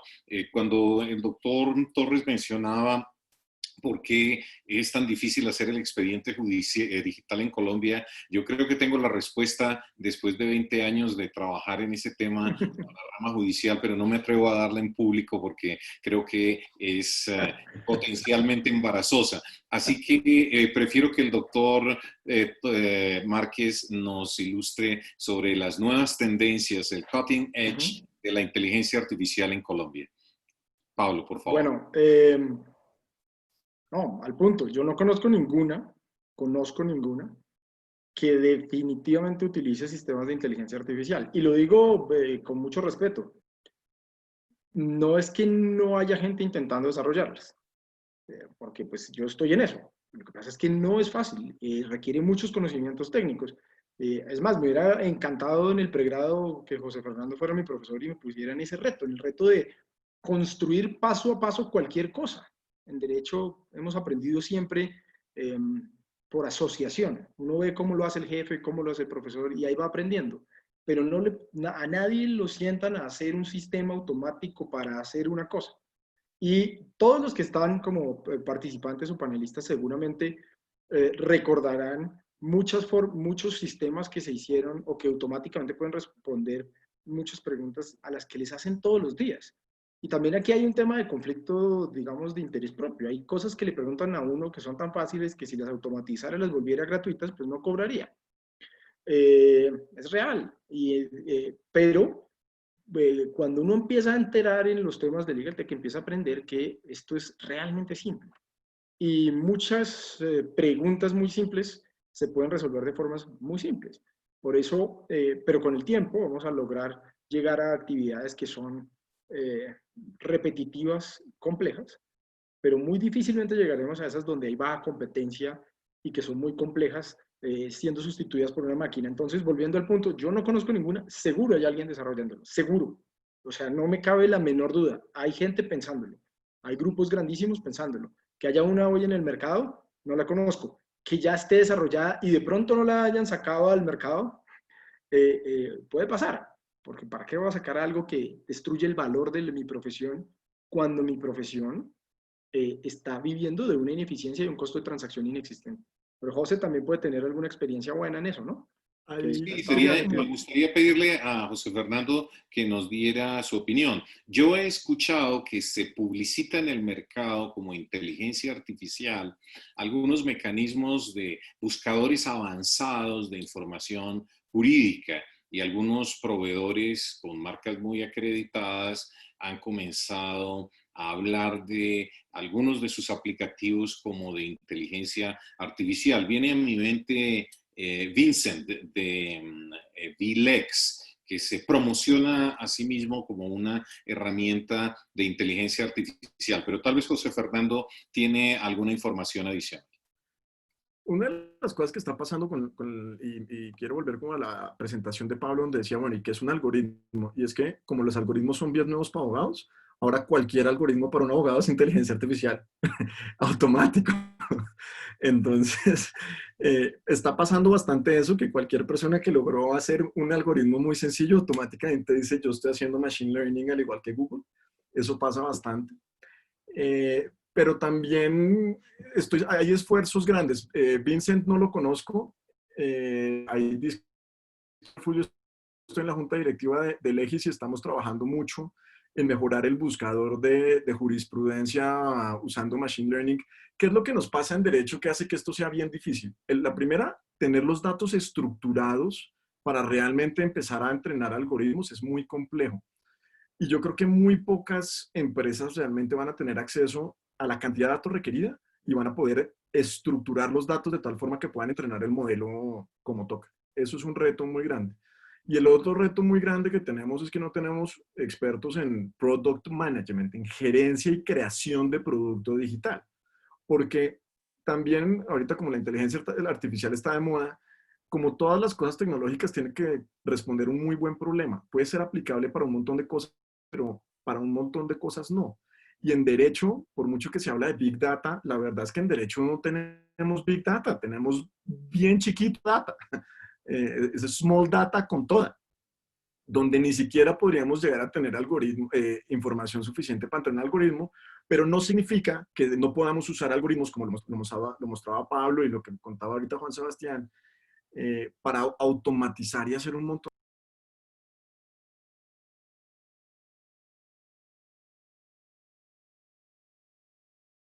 ¿Se cortó, José Fernando? ¿Me No, no, escuchas? no, ahí, ¿O yo los estoy terminaste ya oyendo, tú? terminé ahí la intervención. Ah, ok, perfecto, muy bien, gracias, discúlpame. Yo quería pasar a un punto que me llama poderosamente la atención y no sé si Pablo o Juan Sebastián quisieran tratarlo, y es este de la tecnología blockchain. Se ha hablado mucho de ella, inicialmente en el contexto de los bitcoins, y más adelante se han buscado otros aplicativos. De hecho, con un proyecto del Banco Interamericano de Desarrollo, la Procuraduría General de la Nación buscó utilizar esa tecnología en algunas de sus tareas de lucha contra la corrupción. A través de un piloto en el departamento de Santander. Finalmente, no probó ser esta la tecnología más adecuada y el piloto no despegó, digámoslo así, para usar la imagen de los cohetes. Pero no sé si Pablo o Juan Sebastián tuvieran alguna idea sobre blockchain. La pregunta se hace específicamente sobre el registro de inmuebles. Es una varios años comenzó a trabajar Suecia inicialmente, después Ucrania, e incluso aquí en América Latina, en algún momento lo intentó Honduras. Y se habló siempre del blockchain por las características de seguridad propias de esa tecnología, que de ser extensivas a un mercado inmobiliario podrían no solo garantizar la seguridad jurídica, sino potencialmente facilitar las transacciones, y a medida que se redujera el costo de la tecnología, también el costo del registro de estas transacciones. Pero a veces pienso que la respuesta sobre por qué no se usan los registros y en las notarías es parecida a por qué no hay expediente digital en los tribunales. Pablo o Juan Sebastián, ¿quién desea tomar la pregunta?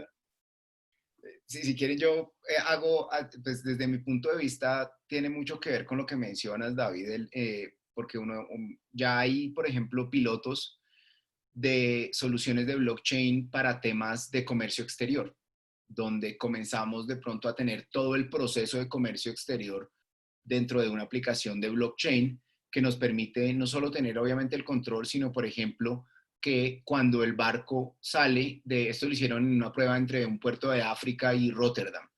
Entonces, cuando sale el barco del puerto de África, pues en Rotterdam ya tienen todos los documentos, saben que son válidos, saben que son adecuados y pueden comenzar a prepararse y pueden saber diferentes opciones que necesitan, si de pronto necesitan hacer una inspección más a fondo, se pueden preparar. Entonces, yo sí considero que blockchain tiene un potencial importante. Eh, hay los temas, porque y una de las cosas más importantes es pues que hasta cierto punto elimina mucha intermediación, ¿no? Entonces, pues de acuerdo con lo que decías tú y de acuerdo con lo que decía Pablo ahorita, pues es un tema también de decisión de industria, se conoce un poco como el dilema del innovador, y es decir, bueno, hay esta innovación, pero voy a utilizar yo esta innovación que me va a romper mi negocio actual. Entonces yo creería que sería un poco más por ahí que porque la tecnología no sirva para o no funcione. Ok, ¿tú tienes alguna opinión, Pablo, respecto de blockchain y Sí, su uso para el registro de la propiedad, para las no, muy transacciones breve. notariales? Muy breve. Blockchain es una tecnología que garantiza seguridad y da confianza.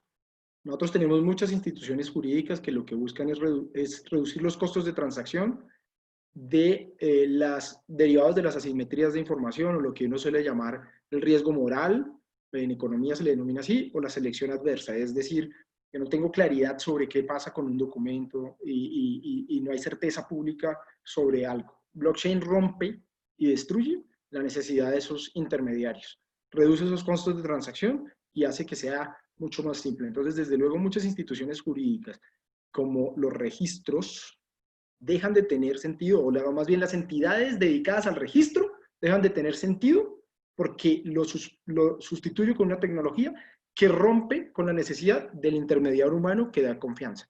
No solo esto es en documentos, también es en negocios. Ahora pensémoslo, en muchos casos uno pone la plata en una institución financiera, por ejemplo, porque le da garantía que se la van a devolver. Pero si estoy en un sistema diferente, no me puede dar esa garantía. Desde luego hay muchas dudas porque obviamente son tecnologías nuevas, pero seguramente en otros asuntos, como por ejemplo el asunto del registro, de los registros públicos, particularmente de escrituras públicas, tiene muchísimo sentido pasar a una tecnología de esas. Desde luego, hay muchos agentes que perderían su rol en el mercado y eso obviamente, como todo incumbente, va a tener y va a luchar porque el ser humano sea el que garantice la confianza. En esto, pues, incluimos desde los servicios de registro hasta los servicios notariales. ¿Y qué tal si incluimos los servicios de justicia? Después de que hemos visto su potencial con Online Dispute Resolution. Claro, pues José Fernando nos mostró una cosa increíble y es que la gente de pronto no le importa quién es el juez. Por eso una de las preguntas que genera una contradicción que es increíble, que si uno le pregunta a la mayoría de los abogados, todos consideramos que básicamente cualquier documento lo puede hacer una máquina, pero una sentencia es un documento.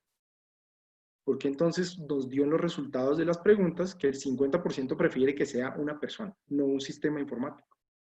Porque desde luego todavía tenemos un sesgo típico, normal del ser humano, y es pues, que la justicia, por ser social, la construye un ser humano. Pero digamos que esas son discusiones un poco más profundas que valen más para un paper académico que para esta discusión muy práctica que queríamos tener acá. Muchas gracias, Pablo. Yo vi una pregunta para mí un tanto compleja, pero tal vez alguno de ustedes pueda contestarla, y es esto de Neurolinguistic Programming. Nos pregunta Mauricio Moreno si existen librerías open source en español de este tipo de lenguaje de programación y si hay algo como que se pueda llamar de español jurídico. Confieso que no la conozco, he dirigido o supervisado tesis en la Javeriana que han explorado el tema, digámoslo, a nivel de las ontologías, como llaman los ingenieros, pero no sé si pudiera yo hablar de la existencia de una librería open source de NLP. ¿Alguno de ustedes, colegas panelistas, tiene una respuesta para esta pregunta de Mauricio? Sí, en temas de procesamiento de lenguaje natural o Natural Language Processing, es súper importante tener ese tema esto se denomina como el lexicón, que son esas librerías en las que yo ya puedo entender o tener de alguna forma datos, que eso se denomina un dato etiquetado, es decir, que ciertas expresiones significan ciertas cosas, y hay en español, pero la mayoría son de España. Entonces, y estoy hablando del español en general, porque eso es español en general, y hay otra rama más abajo que podría ser de español jurídico. Para nosotros en Colombia, yo personalmente no conozco, no he visto, y ese es uno de los grandes como retos que mencionaba Pablo ahorita, en cuanto al lexicón en español y la parte jurídica. ¿sí? Porque acá les voy a contar un caso muy puntual. La primera empresa que descubrió el tema del coronavirus es una empresa que se llama Blue Dot, que son canadienses. Ellos tienen sistemas de inteligencia artificial que analizan papers académicos en temas de medicina y de epidemiología. Y ellos tienen unas palabras que levantan banderas. Resulta que en el entrenamiento de eso, de ese algoritmo, ellos llevan 5 años trabajando en eso, en el entrenamiento de eso, pues tuvieron que entrenar el algoritmo para que cuando leyera la palabra anthrax, viera si era realmente el polvo el químico que era nocivo, o era la banda de heavy metal. Porque es diferente, la palabra es la misma, pero el contexto es diferente. Entonces, el señor bromea diciendo pues que le tuvimos que enseñar al algoritmo que Anthrax era una muy buena banda de heavy metal. Entonces, tiene que ver un poco con eso, no solo la diferencia de cómo utilizamos el lenguaje, sino la diferencia técnica que hay que incluir. Y para responder corto, no conozco. No sé si Pablo o José Fernando tuvieran algo que añadir a este tema de NLP, o si podemos pasar a la siguiente pregunta, que estaba dirigida específicamente a Juan Sebastián, y es, o mejor, voy a hacer la de la de Carolina, de Abogados Cardoso Ordóñez, para José Fernando, y es, ¿cómo cree él que se puede aplicar la sana crítica a una prueba testimonial a través de Modria o de un sistema de resolución de conflictos inteligente? ¿Habría la posibilidad de utilizar esta metodología de análisis y evaluación de la prueba? ¿Tú qué opinas, José Fernando?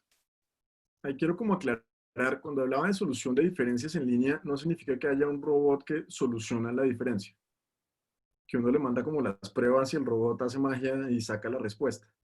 Es simplemente que en vez de tener como el juzgado físico, todo el litigio se crea para poder ser resuelto en línea. ¿Qué pasa muchas veces? Dependiendo, y es posible, o sea, uno tiene que diseñar el sistema de solución de diferencias en línea dependiendo del tipo de pleito, no se aplica para todos. La mayoría de sistemas de solución de diferencias en líneas están hechos para pleitos que nacen en el comercio electrónico, donde la prueba testimonial es totalmente irrelevante, por ejemplo. Y en los sistemas de divorcio, la mayoría de los casos que son exitosos parten de la base de la gente que se quiere divorciar y lo que necesita es la formalidad de salir de esa cosa rapidito. Cuando le meten un mediador a un sistema de solución de diferencias en línea, es el mediador clásico, alguien puede hacer el papel de juez y puede que ya la prueba no, pues, digamos, no haya un testimonio hablado, sino que se manda por escrito el testimonio. Y el mediador lo que ayuda es a organizar la cosa. Pero cuando hablar de solución de diferencias en línea no significa copiar exactamente cómo funciona un pleito en el mundo físico y volverlo digital, sino es armar un pleito armar un sistema de solución de pleitos para pleitos que nacen en el mundo digital, sobre todo.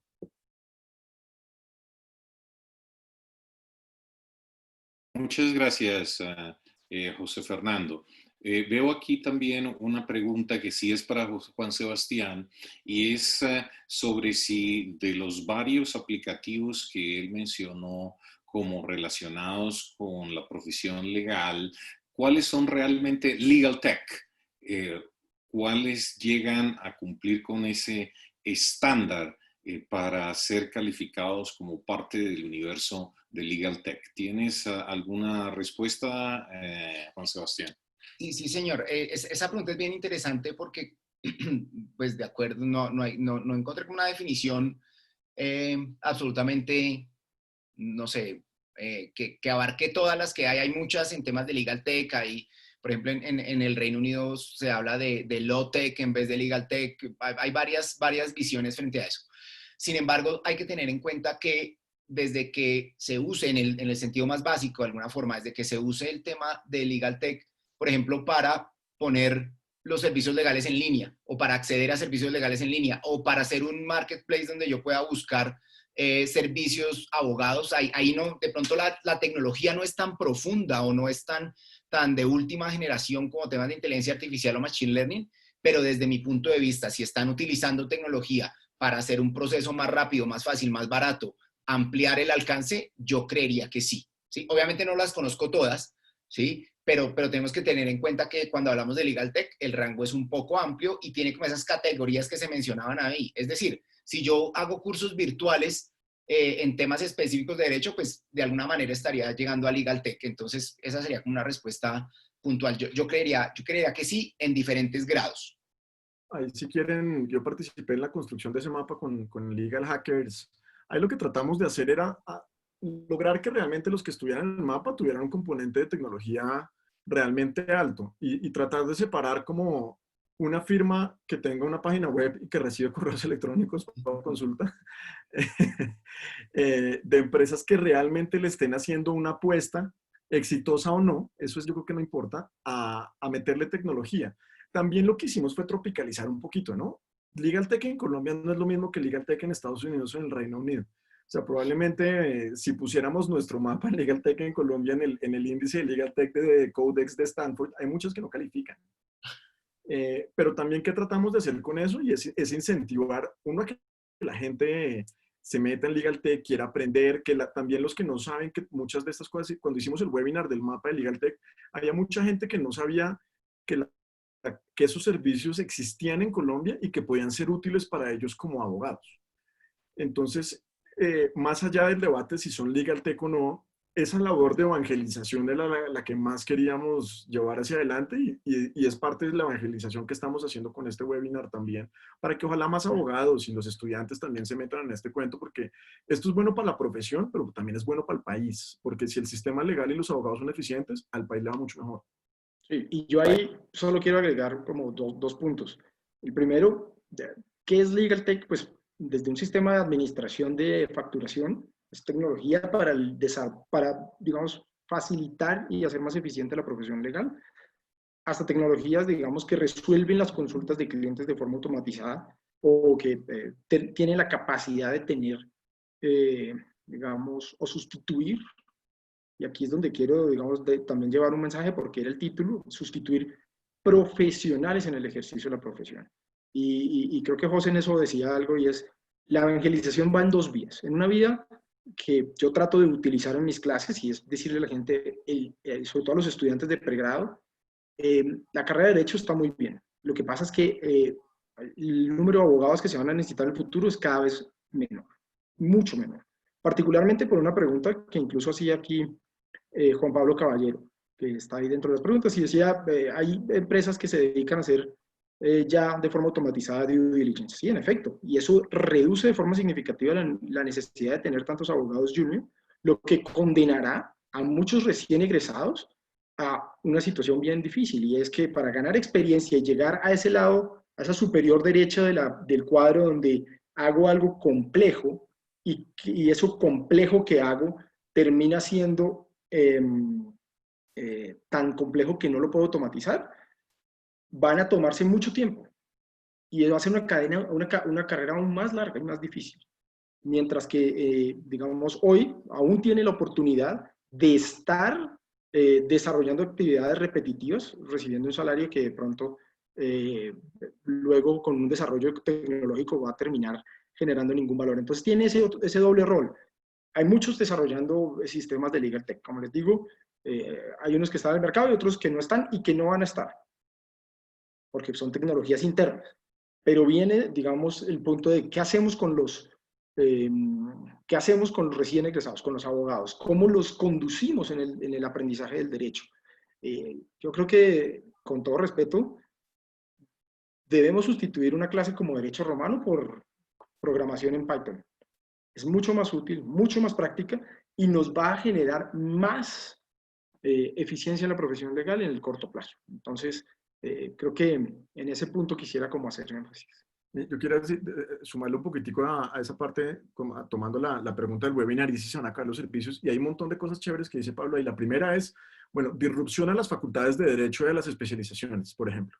Hoy en día hay hasta webinars más interesantes que clases de especialización, donde mucha gente va a decir, bueno, a medida que las empresas digan, ya lo de la especialización me da igual. Yo, por ejemplo, cuando tenía a mis pasantes, me decían, bueno, hago la especialización típica en comercial, y si ustedes miran la especialización típica de comercial, en todas las universidades es básicamente el pregrado. Es repetir las materias de pregrado, pero uno sale con un título que dice especialista. Y entonces, ¿qué les decía yo a mis pasantes? Mira, más bien, hazte un diplomado en analítica de datos, hazte un diplomado en finanzas para no abogados y haz otro sobre Lean Six Sigma, y es 1000 veces más valiosa que esa especialización en derecho comercial que tiene todo el mundo. Entonces, esa es la primera línea de ataque a las universidades. La otra cosa interesante que pasa con Legal Tech es que por primera vez los clientes, o sea, las empresas, se empiezan a volver más sofisticados, y a medida que entre gente joven que sabe esto a las empresas, le va a decir a la firma, pero venga, un momentico, usted ni siquiera me puede mandar un cuadro en Excel, o no me pudo pasar este documento de PDF a Word, y después se entera que hay una firma que le dice, no, pero venga, le muestro mi sistema súper chévere, y los clientes van a empezar a decir, yo solamente ya quiero empezar a contratar con firmas que estén en esta onda y que realmente quieran innovar y que tengan un valor agregado grande.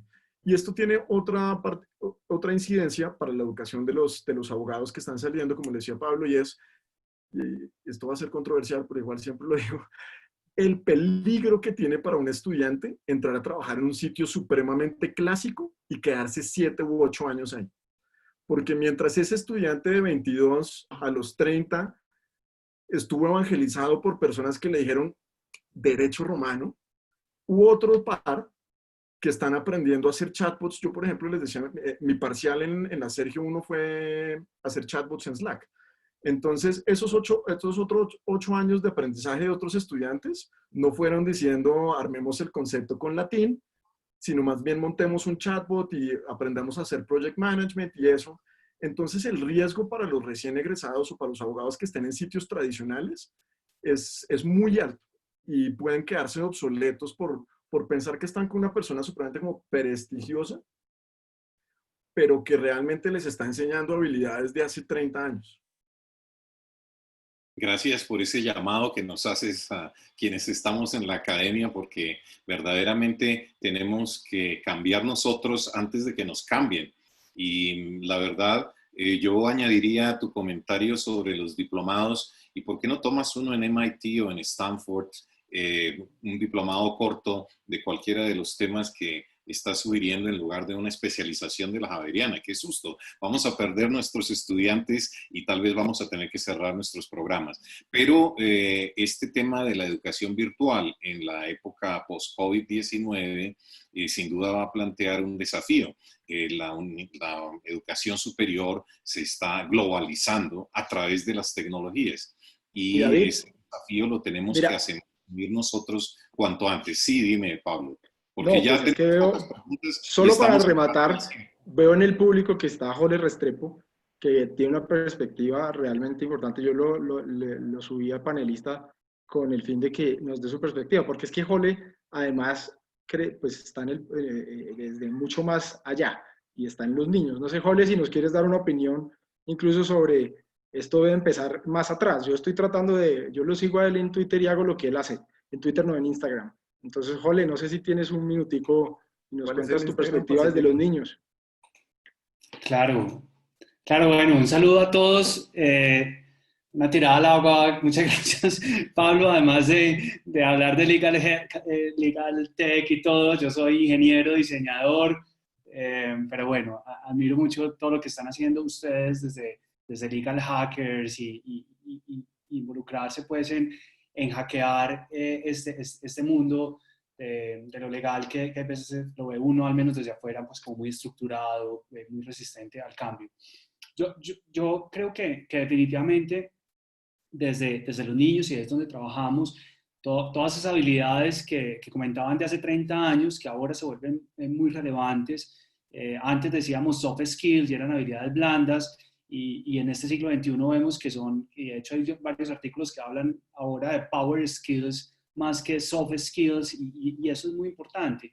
Y además que ahí hay unos elementos que ustedes como abogados manejan muy bien, y que debería desarrollarse desde pequeños. Por ejemplo, el tema de la comunicación, o sea, cómo se expresa un abogado, cómo defiende sus ideas, cómo esos debates se deberían dar desde la escuela, o sea, cómo empiezan, cómo si hay problemas entre los niños, cómo no hay una autoridad que dice es que quedan regañados los dos y hasta ahí llegó el problema, sino que es, bueno, vamos a generar todo un caso para con ustedes los abogados lo resuelven, bueno, ¿qué dice una parte? ¿Qué dice la otra?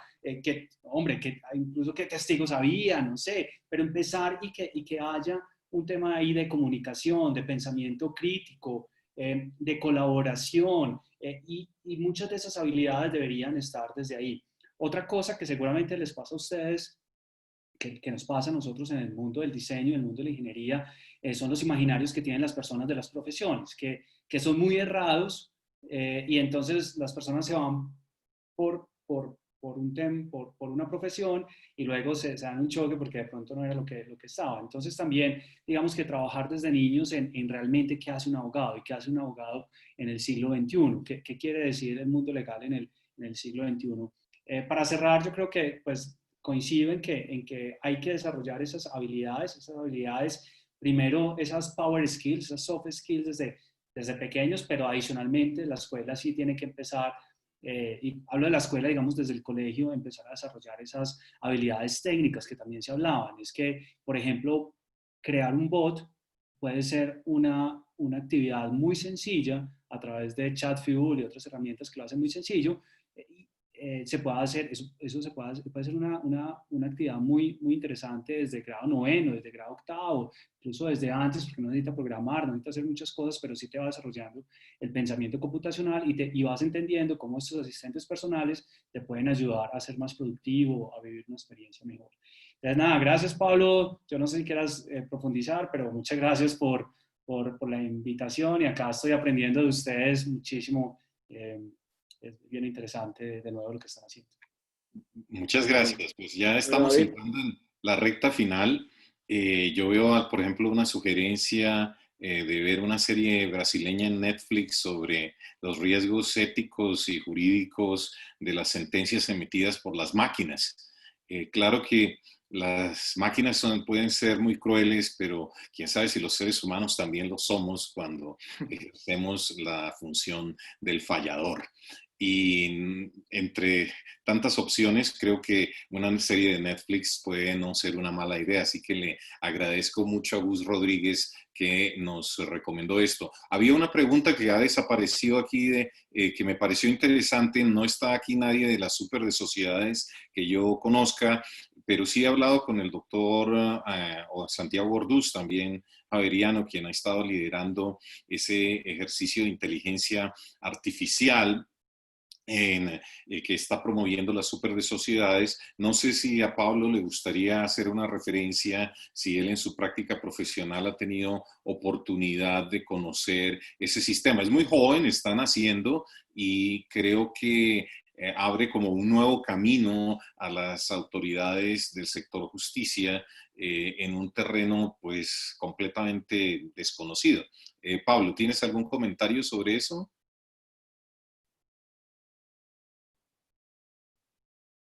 Está apagado tu no, micrófono. sí, perdón. No conozco con detalle la herramienta porque pues mi área práctica no está ahí, pero recuerdo que hay varios proyectos de diferentes entidades públicas que se han denominado como inteligencia artificial sin serlo.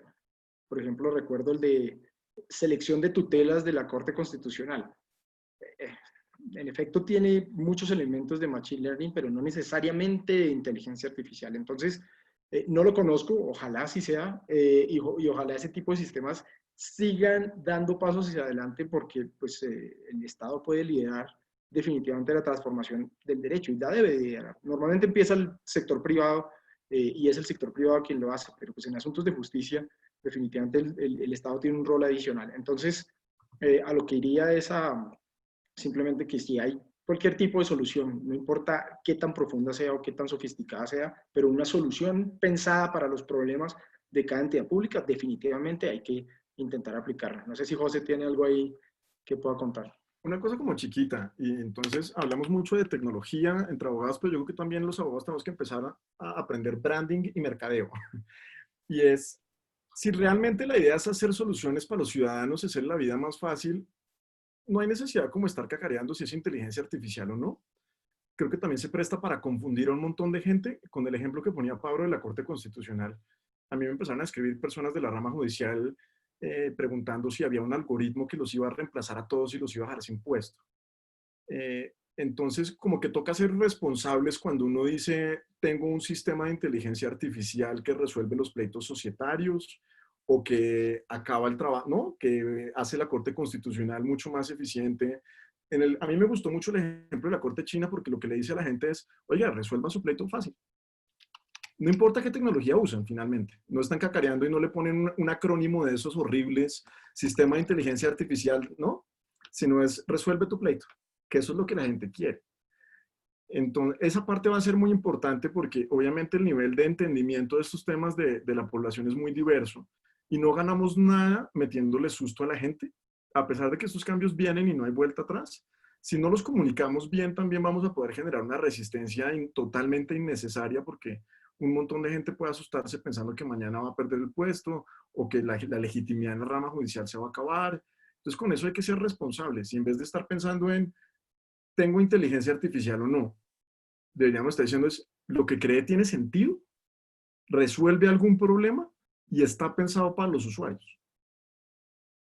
Muchas gracias, José Fernando. Creo que hemos contestado casi todas las preguntas gracias al dinamismo de nuestros panelistas. Creo que solo nos queda algún comentario que hace José Juan Pablo Caballero sobre el procesamiento rápido de millones de documentos y algo que parece que se dijo en un curso de Legal Tech del IE, del Instituto de Empresa de España, con el riesgo de la sustitución de miles de abogados que hasta ahora estamos haciendo esa tarea de revisar, no sé si millones, pero por lo menos miles y decenas de miles de páginas. De todos modos, vamos a colocar toda la información de este seminario, presentaciones, grabación, en la página web de la firma de Pablo, que ha sido patrocinadora de este evento, y también en la del centro, para que la tengan accesibles todos los de nuestra comunidad académica. Yo cerraría, tal vez hay una nueva pregunta que me habría gustado tratar, pero no sé el tiempo, a menos que en menos de 3 minutos pudiéramos hacer algo que yo llamo la conversación de ascensor, y es ¿qué podrían ustedes, expertos, decirnos sobre el futuro de Legal Tech en el próximo año? ¿Y qué le dirían a la ministra de las TIC, nuestra querida amiga Karen Audinen, que puede ayudar el gobierno? Aunque yo dudo que los gobiernos tengan un gran papel en Legal Tech, me pregunto si tienen alguno, y en conversación de ascensor, ustedes, queridos expertos, ¿qué le dirían a la ministra de las TIC, a la doctora Karen Audinen? ¿Hay alguna decisión de políticas públicas o de reforma legal que pueda apoyar a Legal Tech en el próximo año, que es el desafío de muy corto plazo de la pospandemia? Pablo, si tú tienes la conversación de ascensor, lo que uno toma entre el piso 1 y el piso 10º de cualquier edificio de Bogotá. Yo creo que a la ministra de Telecomunicaciones no le hablaría. Ella debe garantizar es conectividad. Creo que esto es un tema del ministro de Justicia y de la ministra de Justicia, porque José no lo contó, pero hoy, digamos, la capacitación para el uso de tecnologías remotas en el desarrollo de audiencias no funcionó. Simplemente no hubo capacitación porque no les funcionó, no pudieron dar la capacitación. No quiero hacer juicios sobre problemas de infraestructura. Entonces no es un problema de infraestructura, es un problema de que las personas, y hablo de infraestructura tecnológica, es un problema de infraestructura de la justicia. Si la justicia no avanza, pues no puede pasar. Hoy muchos hemos aprendido que la infraestructura física es básicamente innecesaria. Alguien me preguntaba hoy, yo le decía, yo la verdad pienso que no necesito tener una oficina en este momento. No hemos funcionado, pues no perfecto, pero muy bien, sin una oficina. Entonces, ¿necesita la justicia oficinas? Creería que no.